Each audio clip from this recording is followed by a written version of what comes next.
सबको good morning.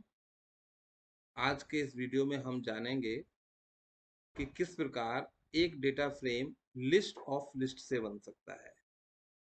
तो ये डेटा फ्रेम है जिसका नाम है TF और इस डेटा फ्रेम को हम बनाएंगे लिस्ट ऑफ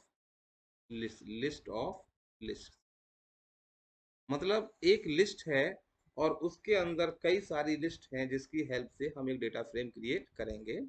तो डेटा फ्रेम क्रिएट करने के लिए जो पांडास लाइब्रेरी के अंदर डेटा फ्रेम फंक्शन होता है हम उसी का यूज करेंगे। लेकिन उस डेटा फ्रेम फंक्शन को जो हमें डेटा प्रोवाइड करना है वो लिस्ट ऑफ लिस्ट्स की फॉर्म में होना चाहिए। मतलब एक लिस्ट के अंदर कई सारी लिस्ट होनी चाहिए। तो जब हम डेटा को लिस्ट ऑफ लिस्ट की फॉर्म में प्रोवाइड करते हैं तो उस केस में हम इसको एक लिस्ट मान लेते हैं। ये मेरी दूसरी लिस्ट हो जाएगी, ये मेरी तीसरी लिस्ट हो जाएगी और ये मेरी 4 लिस्ट हो जाएगी। तो हम 4 लिस्ट बनाएंगे और फिर इन चारों लिस्ट से हम एक लिस्ट बना देंगे और इस लिस्ट को हम डेटा फ्रेम प्रोवाइड कर देंगे। तो और इस प्रकार से हमारा एक डेटा फ्रेम क्रिएट हो जाएगा।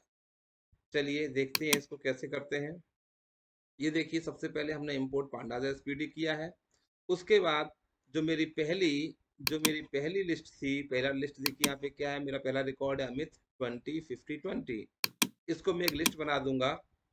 ये देखिए मैंने इस एग्जाम्पल में इसको एक लिस्ट बना दिया है, अमित 20 50 20। ये हमारी पहली लिस्ट हो गई। ये मेरी लिस्ट 2 हो गई, ये मेरी लिस्ट 3 हो गई और ये मेरी लिस्ट 4 हो गई। मेरे पास ये 4 जो रिकॉर्ड थे, इन चारों रिकॉर्ड्स को मैंने किस में कन्वर्ट कर लिया, लिस्ट में। इनको मैंने लिस्ट मान लिया कि चारों क्या है, लिस्ट है। इसके बाद हमने इन चारों लिस्टों को मिला के एक लिस्ट बना ली। तो ये हो गया लिस्ट ऑफ लिस्ट्स। ये मेरा क्या हो गया, लिस्ट ऑफ लिस्ट। इसके बाद मैंने डेटा फ्रेम फंक्शन को कॉल किया और कॉल करके मैंने ये डेटा उसको प्रोवाइड कर दिया। ये जो डेटा है ये एक्चुअल में लिस्ट ऑफ लिस्ट्स है। और क्योंकि जब हम लिस्ट ऑफ लिस्ट प्रोवाइड करते हैं तो उस समय ये एक एक लिस्ट जा रही है, तो कॉलम के नाम हमने तो नहीं दिए हैं। जब हम डिक्शनरी ऑफ लिस्ट से करते हैं तो जो की होती है वो कॉलम के नाम बन जाती है। तो इसमें तो डिक्शनरी ऑफ लिस्ट नहीं है, तो लिस्ट ऑफ लिस्ट है, तो इसमें कॉलम के नाम कैसे जाएंगे। तो हम डेटा फ्रेम फंक्शन का जो एक कॉलम पैरामीटर होता है उसका यूज करते हुए हम उसके अंदर ये चारों जो कॉलम के नेम है हम वो प्रोवाइड कर देंगे। पहला कॉलम हम नेम देंगे क्योंकि यहाँ पे नेम है। दूसरा कॉलम हमारे हिंदी के मार्क्स हैं। तीसरा कॉलम मेरे आईपी के मार्क्स हैं और चौथा कॉलम मेरा इंग्लिश के मार्क्स हैं। तो ये 4 मैंने कॉलम के नाम दे दिए। और इंडेक्स को दे के हम वहाँ पे इंडेक्स पे अगर हम ये इंडेक्स के नाम नहीं देंगे तो इंटीजर इंडेक्स आएगा। अगर हम दे देंगे तो फिर ये हमारे इंडेक्स आ जाएंगे। अगर हम कॉलम के नाम नहीं देंगे तो वहाँ पे कॉलम के नेम में 0 1 2 3 इंटीजर इंडेक्स आ जाएगा। और अगर हम प्रोवाइड कर देंगे तो कॉलम के नाम आ जाएंगे। और उसके बाद हम अपने डेटा फ्रेम को डीएफ में स्टोर करते हैं और उसके बाद में हम उस डेटा फ्रेम को प्रिंट कर लेते हैं। अब इसी चीज को, ये जो मैंने यहाँ पे किया है इसको मैं आपको पाइथन में करके दिखा रहा हूँ। ये मैंने कोड बनाया हुआ है पहले से, आप इसमें देखिए। पहले इंपोर्ट pandas एसपीडी किया है, उसके बाद लिस्ट 1 लिस्ट 2 लिस्ट 3 लिस्ट 4, ये मैंने 4 लिस्ट बनाई। और उसको मैंने एक दूसरी लिस्ट के अंदर सबको मैंने एक लिस्ट बना ली जिसके अंदर मैंने ये चारों लिस्ट को एनक्लोज कर दिया। इस लिस्ट का नाम है डेटा और इसके अंदर ये चारों लिस्ट रखी गई हैं।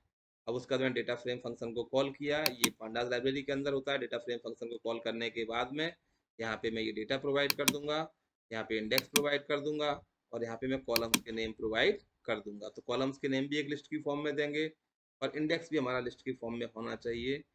उसके बाद में हम इस डेटा फ्रेम को प्रिंट करेंगे। तो देखते हैं क्या आउटपुट आता है। तो रन कराते हैं।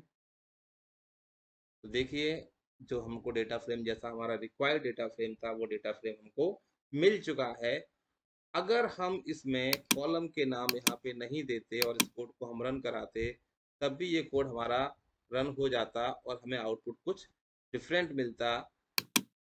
ये देखो, अगर हम कॉलम के नाम नहीं देंगे तो यहाँ पे क्या आ जाएगा, 0 1 2 3 आ जाएगा, कोई एरर नहीं आएगी क्योंकि बाय डिफॉल्ट कॉलम के नाम 0 1 2 3 आ जाते हैं। अगर हम इंडेक्स भी नहीं देंगे तब भी कोई एरर नहीं आएगी और वहाँ पे कॉलम के जो रो के जो नाम होते हैं बाय डिफॉल्ट 1 2 3 वो वहाँ पे आ जाएंगे। अब इसको मैं रन कराता हूँ, देखिए there will be no error. और program will executed successfully. Row के नाम क्या आ गए, 0 1 2 3। तो इस प्रकार से हम लोग लिस्ट ऑफ लिस्ट का यूज करके डेटा फ्रेम को क्रिएट कर सकते हैं। Thank you all.